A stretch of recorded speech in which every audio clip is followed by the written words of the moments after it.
వేల మంది 23,744 మందిని కేంద్రాలకి తరలించబడిన ప్రజలు. అలాగే 240 సహాయ కేంద్రాల్లో వీళ్ళని పంపించడం జరిగింది. అలాగే ఇందాక చెప్పినట్టుగా 56,040 మంది రైతులు నష్టపోయారని తెలుస్తోంది ప్రాథమికంగా. ఇది 46,000 హెక్టార్లు పైచులకు. అలాగే ఉద్యాన భూమి ఇందాక కూడా అరటి పంట చూసాం. అది ఒక 1,400 పైచులకు హెక్టార్లో దాదాపు 2,230 రైతులు నష్టపోయారని తెలుస్తూ ఉంది. ఒక దెబ్బతిన్నీళ్ళు ఒక 39, పాక్షిక దెబ్బతిన్న 489. సో వీటన్నిటికీ కూడా ఏవైతే మనకి ఏవైతే సహాయం అందించాలో ఖచ్చితంగా వాటిని అందిస్తాం.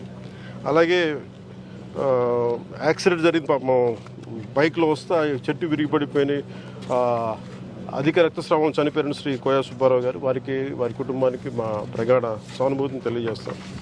అలాగే పునరావాస కేంద్రాల్లో ఉన్న వాళ్ళందరికీ కూడా 25 కేజీల బియ్యాన్ని మత్స్యకారులు, చేనేతలకు ప్రత్యేకించి 50 కేజీల బియ్యం వాళ్ళని ముఖ్యమంత్రి గారి ఆధ్వర్యంలో నిర్ణయించింది. అలాగే బియ్యంతో పాటు కావాల్సిన కందిపప్పు కానీ, పామాయిల్, ఉల్లిపాయలు కానీ, బంగాళదుంపలు కానీ, పంచదార కానీ కూటమి ప్రభుత్వం వీటన్నిటిని ఉచితంగా సప్లై చేస్తూ ఉంది. అలాగే శిబిరాల్లో ఉన్న వారికి ఇళ్లకు వెళ్లే ముందు ఒక్కొక్కరికి 1,000 రూపాయల చొప్పున ఇస్తా ఉన్నాం. ఒక్కొక్క కుటుంబానికి గరిష్టంగా 3,000 చెల్లిస్తూ ఉన్నాం. అలాగే పంట నష్టం ఇప్పుడు మేజర్గా ఈరోజు మేము చేసింది ఏంటంటే పంట నష్టం అంచనా ప్రక్రియని సకాలంలో పూర్తి చేయాలని మేమందరం కోరుకుంటా ఉన్నాం. దాన్ని అధికారులందరితో ఒక సమీక్ష జరిపి దీన్ని క్యాబినెట్లో దృష్టిలో పెట్టి, అత్యవసర క్యాబినెట్ అంటూ కూడా దాన్ని ముఖ్యమంత్రి గారి దృష్టికి తీసుకెళ్తాం అందరికి కూడా. అలాగే కేంద్రానికి కూడా ఎంత సహాయం అడగాలి, ఏ స్థాయిలో అడగాలి అనేది కూడా ఒక రిపోర్ట్ వచ్చిన తర్వాత ఖచ్చితంగా అందరూ, బాలశౌరి గారు ఉన్నారు, కన్సర్న్ ఎంపీస్ అందరూ కూడా దీన్ని ముందుకు తీసుకొని తెలియజేసుకున్నారు. Thank you. అలాగే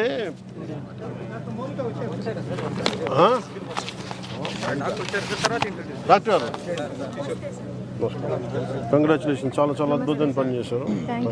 థ్యాంక్ యూ సార్. ఎప్పుడైతే మేము అది 9-10 షిప్స్ ఎప్పుడైతే కొంచెం చిక్కుకుపోయాని వెళ్ళాయో, మేము మా డిహెచ్ఓ సార్ ఇన్స్ట్రక్షన్స్ ప్రకారం సేఫ్ గార్డ్ చేయాలని, ఎలాగైనా అతన్ని రక్షించాలని వాటికి టెంట్ మరియు మెడిసిన్స్ మా చిన్న నర్సింహోమ్స్ వారు ఏంటంటే డిహెచ్ఓ సార్ మొత్తం మెడిసిన్స్ అన్ని ప్రొవైడ్ చేసి అందరి సహకారంతో అది సక్సెస్ అయ్యేలా చేశాం సార్. అక్కడైతే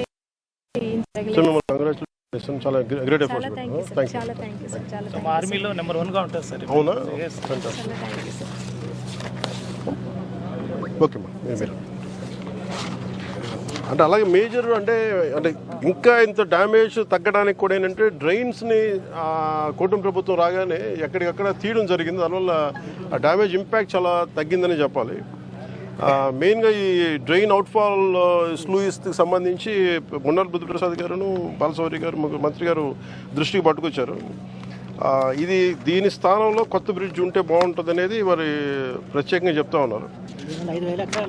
దీనివల్ల ఒక 5,000 ఎకరాలు పంట ఆల్మోస్ట్ ఇది కనుక చేయగలిగితే ఒక 60% మన కోనసీమ, మన దీని ఏముంటుందని మన దివసీమకి కొంత సహాయం 60% ఒక హెల్ప్ చేయగలరు. ఉంటారు కరెక్ట్. ఇవన్నీ నాబార్డ్ నిధుల ద్వారా కానీ, లేదంటే ఇంకేమైనా ప్రత్యామ్నాయ సోర్సెస్ ఏమన్నాయని వెతికి దీన్ని త్వరలో పూర్తి చేయాలని దీని మీద ఒక కాంక్రీట్ యాక్షన్ ప్లాన్ ఒకటి మొదలు పెట్టుకోవాలి. Thank you.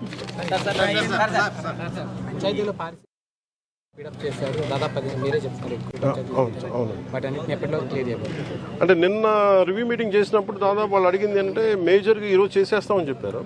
మ్యాక్సిమం ఒక 1 or 2 days పడద్దేమంటుంది. నాకు తెలిసి మేజర్కి నిన్న వాళ్ళు చెప్పడం ఒక 80-90% నిన్నే చేసాం సార్. 10% మిగిలింది. ఏదన్నా ముఖ్యంగా ఒకటి ఏంటంటే పారిశుద్ధ్య పనులు సరిగ్గా చేయకపోతే పాత చెత్త అంతా మళ్ళీ కాలువల్లోకి వచ్చి మళ్ళీ డ్రైనేజ్లోకి వచ్చింది. దాన్ని మటుకు బాగా అది రిపీటెడ్ కరెక్ట్ దాన్ని చేయాల్సిందే. అంటే మెయిన్ ఇలాంటి జరగకుండా ఒకటి కాలువలు పూడికలు తీయటం, 2 మున్సిపాలిటీ స్థాయిల్లో ఈ గార్బేజ్ డంపింగ్ని ఎట్లా చేయాలి, దీన్ని ఆల్టర్నేట్ పవర్ సోర్స్ ఏదైనా చేయాలి, వీటన్నిటి మీద ఒక ఐ థింక్ అన్నారు. ఇలాంటి విపత్తులు వచ్చినప్పుడు, ఇలాంటి కెలామిటీస్ వచ్చినప్పుడు మనకి will understand it better. So అందుకని మనకు సంబంధించినంత వరకు ఇది ఒక 2 daysలో అయిపోతుంది. అదే సార్, ఇప్పుడు అదే మాట్లాడింది. ఇది ఒకసారి నేనే ఇంకొక ఈ మొత్తం అధికారులు ఎక్కువ తిరిగితే వాళ్ళకి ఇబ్బంది పడతారని చెప్పి సహాయ కార్యక్రమాలకి నేను ప్రత్యేకించి దివ్యసీమకి సంబంధించి ఇవన్నీ నేనే వ్యక్తిగతంగా ఒకసారి పరిశీలించి దాని మీద ఒక నివేదికని నేను తీసుకెళ్తాను. సార్ దిగువకి వెళ్ళే రోడ్లు కూడా కొంచెం డ్యామేజ్ ఉన్నాయి. వాటి నాగలంక మండలం ఎదురుమండి ప్రాంతంలో బ్రిడ్జ్ కూడా శాంక్షన్ అయింది సార్. అది నా బాటి కూడా శాంక్షన్ అయింది. అది కూడా 40 కోట్లు పెట్టారు సార్. పెట్టామా? పెట్టారు సార్. ఎదురుమండి టు గొల్లం ఉంది అని చెప్తున్నారా? ఎదురుమండి బ్రిడ్జ్ సార్. అంటే ఈ శాస్కీ ఫండ్స్ ద్వారా దాదాపు ఒక 80 కోట్లు కేటాయించడం జరిగింది. దాంట్లో ఉందా ఇది? దాంట్లో ఉందండి. Thank you sir.